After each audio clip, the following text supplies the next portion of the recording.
Hi, welcome to study click. चलिए study click में हम लोग आपका स्वागत करते हैं फिर से एक बार एंडोक्राइनोलॉजी के पार्ट 7 में आज हम लोग डिस्कस करने वाले हैं गोनेड्स के बारे में। गोनेड जो कि जनरली दो तरीके से पाए जाते हैं, या कह लीजिए दो होते हैं, मेल गोनेड एंड फीमेल। हालांकि मेल एंड फीमेल गोनेड नहीं बोलते हम लोग, यहाँ पे उनके रिप्रोडक्टिव आर्गन के नाम से जानते हैं।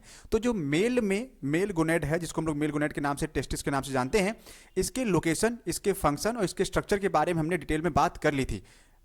रिप्रोडक्टिव यूनिट वाला जो हम लोग चैप्टर कवर कर रहे थे, वहां पे हमने इसके बारे में पढ़ा था। आज हम लोग जो कुछ भी बात करेंगे यहाँ पे, वो सिर्फ और सिर्फ टेस्टिस के स्ट्रक्चर को न लेकर उसके हार्मोन्स के बारे में होगा। तो चलिए स्टार्ट करते हैं इस पॉइंट को। पहला पॉइंट यहाँ पे ये है कि टेस्टिस है क्या। टेस्टिस मेल में पाया जाने वाला ये प्राइमरी सेक्स ऑर्गन है, और साथ ही साथ में ये एक एंडोक्राइन ग्लैंड की तरह परफॉर्म करता है अपना फंक्शन। एंडोक्राइन होने का मतलब यहाँ पे ये भी है। चलिए पहले इसके स्ट्रक्चर को समझते हैं कि एब्डोमिनल कैविटी के बाहर पाउच लाइक स्ट्रक्चर होता है, जिसको हम लोग स्क्रोटम बोलते हैं। ये बात हमने थ्योरी वाले लेक्चर में आपको बताई हुई थी, और इसी में आपका ये पेयर में टेस्टिस पाया जाता है। ठीक है, इसी में इसके स्ट्रक्चर में हमने स्ट्रक्चर को डिटेल में हम लोग बाद में डिस्कस कर लेंगे, फिलहाल इस कहानी को आगे लेके चलेंगे। तो a pair of testis present in scrotal sac, जो कि below the abdominal cavity, male में, ह्यूमन में पाया जाता है। ये अगर इसके फॉर्मेशन की बात करें कि किससे मिलकर बना हुआ है, तो जनरली हम यहाँ पे देख सकते हैं कि जो इसका फॉर्मेशन है, ये दो तरह के सेल से मिलकर बना है। एक तो सेमिनिफेरस ट्यूब्यूल, दूसरा इंटरस्टिशियल टिश्यू। तो सेमिनिफेरस ट्यूब्यूल और इंटरस्टिशियल टिश्यू का ये बना होता है। इनके गैप में, जो इंटरस्टिशियल सेल्स के बीच में गैप होता है, उसमें एक सेल पाई जाती है जिसका नाम है लिडिक सेल, और ये इंपॉर्टेंट है। नीट के पर्पज में हमेशा लिडिक सेल का फंक्शन पूछा गया है, लोकेशन पूछी गई है, और ये इंपॉर्टेंट होगा कि कौन सा हार्मोन रेगुलेट करता है या ग्रोथ को कंट्रोल करता है लिडिक सेल्स के। In the intertubular space that produce hormone called, ये लिडिक सेल, यानी जिसको हम लोग लिडिक सेल के नाम से जानते हैं, ये एक हार्मोन प्रोड्यूस करता है। उस हार्मोन का नाम क्या है? इस हार्मोन का नाम है एंड्रोजन। एंड्रोजन हार्मोन कहिए या इसको टेस्टोस्टेरॉन कहिए, जिसका फंक्शन हमारे लिए मायने रखेगा। तो एंड्रोजन का या टेस्टोस्टेरॉन का जो फंक्शन है, मेल में मेलिनिस के कैरेक्टर को रिप्रेजेंट करने के लिए जनरली दिखाया गया है। क्या इसके अलावा इसके कुछ और भी फैक्टर्स हैं या फंक्शन है? फंक्शन ऑफ एंड्रोजन में हम देखेंगे, ये रेगुलेट करता है, कम ज्यादा कर सकता है डेवलपमेंट को, ह्यूमन में मेल का डेवलपमेंट, साथ में मेल का मैच्योरेशन ड्यूरेशन ये रेगुलेट कर सकता है। Function of accessory sex organ, इसका जो मेन फंक्शन है वो है एक्ट करना as a accessory sex organ में ये रोल प्ले करता है। जो इसका सबसे बड़ा फंक्शन था एंड्रोजन का, स्पर्मेटोजेनेसिस, जिसको कि हम लोग स्पर्म फॉर्मेशन के नाम से भी जानते हैं, यानी ये वो प्रोसेस है जिसमें स्पर्म का फॉर्मेशन या प्रोडक्शन होता है। दूसरा, एंड्रोजन किन चीजों को स्टिमुलेट कर सकता है, यानी एंड्रोजन अगर कम सिक्रीट हो रहा है तो गायनेकोमेस्टिया जैसी कंडीशंस क्रिएट होती हैं। इसके अलावा अगर एंड्रोजन नॉर्मली प्रोड्यूस हो रहा है तो ये क्या बिहेवियर लेकर आएगा, क्या चेंज लेकर आएगा? मेल में कहते हैं कि ये सेक्सुअल बिहेवियर, जिसको हम लोग लिबिडो के नाम से भी जानते हैं। लिबिडो आई होप आप लोग को पहले से बताया गया था, अगर याद हो तो ठीक है, वरना हम फिर से यहाँ पे मेंशन करेंगे इसको। लिबिडो, जिसको हम लोग सेक्स बिहेवियर के नाम से जानते हैं, ये अर्ज ऑफ सेक्स कह सकते थे इसको, या डिजायर ऑफ सेक्स के नाम से जाना जाता है। ये दो इसके मेजर फंक्शन थे यहाँ पे, जिसको कॉमन टर्म में लिबिडो टर्म यूज करेगा। तो इस पार्ट को याद रखिएगा, क्योंकि जब भी एनटीए आपको उलझाएगा, इन्हीं तरह के शब्दों में उलझाएगा। तो नीट के लिए आपका ये टर्म, जो लिबिडो टर्म है, ये इंपॉर्टेंट होगा। दूसरा, एंड्रोजन का मेजर फंक्शन कहाँ स्टिमुलेट हो रहा है? Growth of muscles. मेल में ज्यादातर ये देखा गया है कि जो मसल्स की ग्रोथ होती है वो ज्यादा पाई जाती है इन कंपैरिजन टू फीमेल। ऐसा क्यों है? ऐसा इसलिए है कि एंड्रोजन, उसमें कुछ प्रोटीन, मसल्स के फॉर्मेशन में प्रोटीन रोल प्ले करती हैं। तो एंड्रोजन प्रोटीन की सिंथेसिस में एक प्रोसेस आता है, कैटाबॉलिज्म, एनाबॉलिज्म, जिसको हम लोग मेटाबॉलिज्म जानते हैं। मेटाबॉलिज्म का मतलब दो टर्म था वहां पे, कैटाबॉलिक और एनाबॉलिक। कैटाबॉलिक मतलब समथिंग ब्रेक डाउन, और एनाबॉलिक का मतलब क्या था? Something formation. जब कुछ बनता है तो उसको एनाबॉलिज्म कहते हैं या एनाबॉलिक प्रोसेस कहते हैं, और जब कुछ टूटता है तो उसको हम लोग कैटाबॉलिक प्रोसेस कहते हैं। तो यहाँ पे एनाबॉलिक प्रोसेस चलता है। एंड्रोजन एनाबॉलिक प्रोसेस को लीड करेगा, जिसमें प्रोटीन बनेगी, और प्रोटीन के बनने की वजह से मेल्स में मसल्स का फॉर्मेशन होता है, जो कि मेरे पास नहीं है। ठीक है, तो ग्रोथ ऑफ मसल्स, मसल्स का ग्रोथ होना, ग्रोथ ऑफ हेयर्स, हेयर्स का ग्रोथ होना, एक्सेस अमाउंट में हेयर ग्रोथ कर जाए तो हाइपर ट्राइकोसिस, उस बीमारी को छोड़ दें यहाँ पे, स्टिमुलेट कर सकता है। या का एग्रेसिवनेस, तो हमने ये जनरल टर्म में देखा है कि in comparison to female, male ज़्यादा एग्रेसिव होता है, ज़्यादा एग्रेसिवनेस शो करता है। ये ऐसा क्यों हो रहा है? ऐसा इसलिए हो रहा है क्योंकि एंड्रोजन हार्मोन उससे ये करवा रहा है। अब इमेजिन करिए कोई मेल ऐसा है जो एग्रेसिवनेस को शो नहीं कर रहा, रिप्रेजेंट ही नहीं कर रहा, बहुत शांत सा रहता है, कितना भी मार पीट दीजिए, गाली दे दीजिए, वो शांत ही बैठा है। तो इसका क्या मतलब है? इसका सीधा सीधा सा मतलब ये है कि एंड्रोजन हार्मोन उसके अंदर क्या हो रहा है, कम बन रहा है, इसलिए वो एग्रेसिव नहीं हो पा रहा है, वो फीमेल जैसा बिहेव करेगा आपका। Then low pitch voice. अब यहाँ पे बहुत सारे बच्चों को ये कंफ्यूजन रहता है कि लो पिच है या हाई पिच है। हम पुरुषों की आवाज़ इतनी भारी होती है, ऐसी है, मजबूत है, बुलंद है। भैया बुलंद जरूर है, लेकिन पिच क्या है? अगर आप फिजिक्स वाला पार्ट पढ़ेंगे, फिजिक्स में अगर हम देखें तो फिजिक्स में केस में आप ये देखते हैं कि साउंड का पिच लो होना, ये साउंड की प्रॉपर्टी है। साउंड का पिच लो होना आवाज को भारी बनाता है। तो यहाँ पे हम लोग की आवाज भारी है, पुरुषों की आवाज भारी है, इसका मतलब क्या है? पिच जो है लो है, इसलिए भारी आवाज है, दूर तक ट्रेवल नहीं करेगी। Next, broad shoulder etcetera. तो पुरुषों में कंधों का चौड़ा होना, छाती का चौड़ा होना, ये कॉमन कैरेक्टर है जो कि एंड्रोजन हार्मोन की वजह से ही क्या होता है, फॉर्म होता है। और वो अब हम आ गए उस पॉइंट पे जिसके बारे में मैंने आपको पहले ही बता दिया था कि ध्यान दीजिएगा, नीट के सेंस में जब भी आएगा ये स्टेटमेंट आपका यहां से बनेगा। स्टेटमेंट क्यों यहां से बनेगा? Help in anabolism of protein.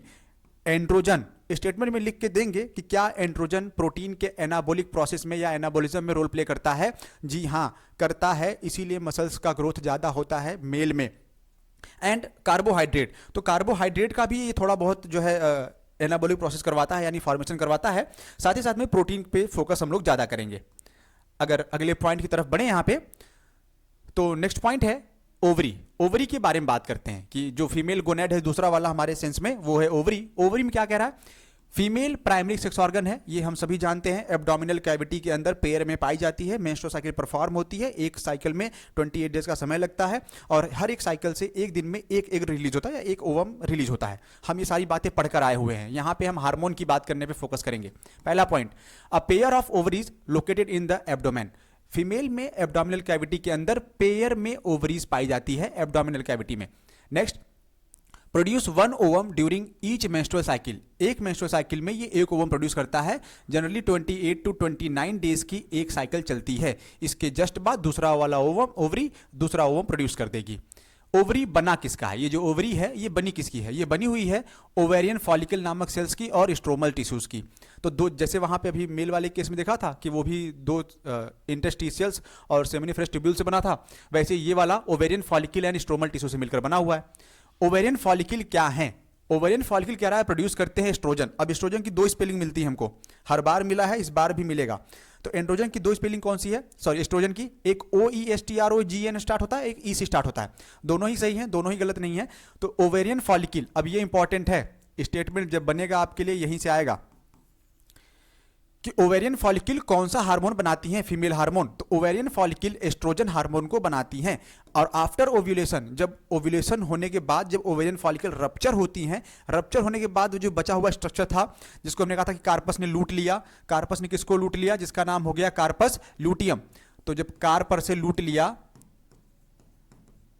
ध्यान दीजिएगा, जब कार्पर से लूट लिया जिसका नाम कार्पस लूटियम है, तो लूटने के बाद क्या बचा? लूटने के बाद बचा सिर्फ और सिर्फ प्रोजेस्टेरॉन।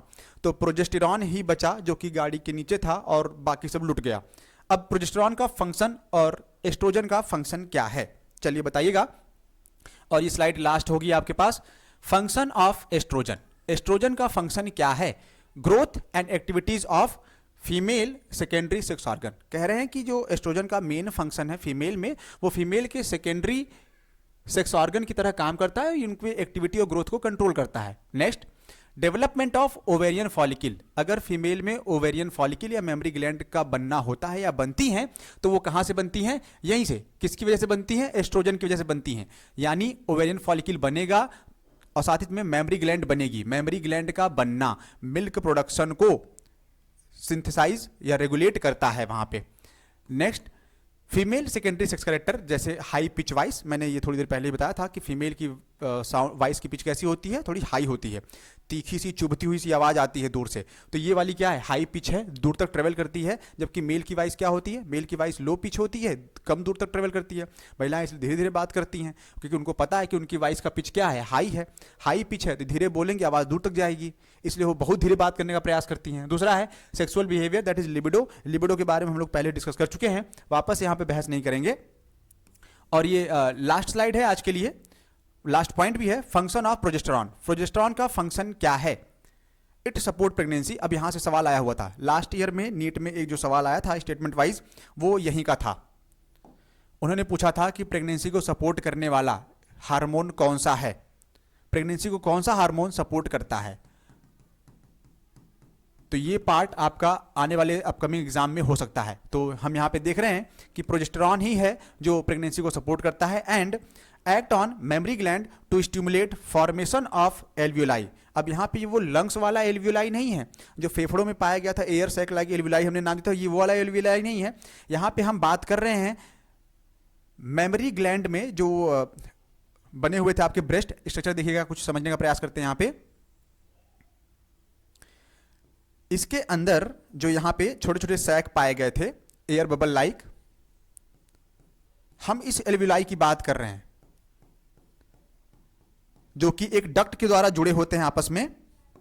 डक्ट का फंक्शन क्या था बच्चा, डक्ट क्या करती हैं आपस में, इन एल्वियोलाई में सिक्रीट होने वाले मिल्क को कहां तक लेकर आती हैं, इस वाले पार्ट तक लेकर आती हैं जिसका नाम निप्पल है।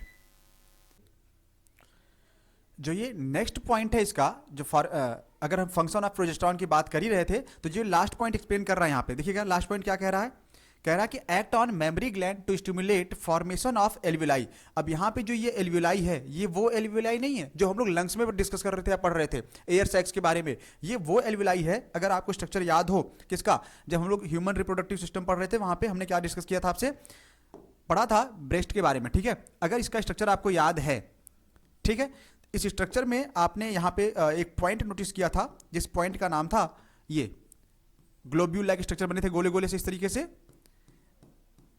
जो कि डक्ट हैं। अब इन डक्ट्स में क्या होता है, सिक्रीशन होता है, फॉर्मेशन होता है मिल्क का।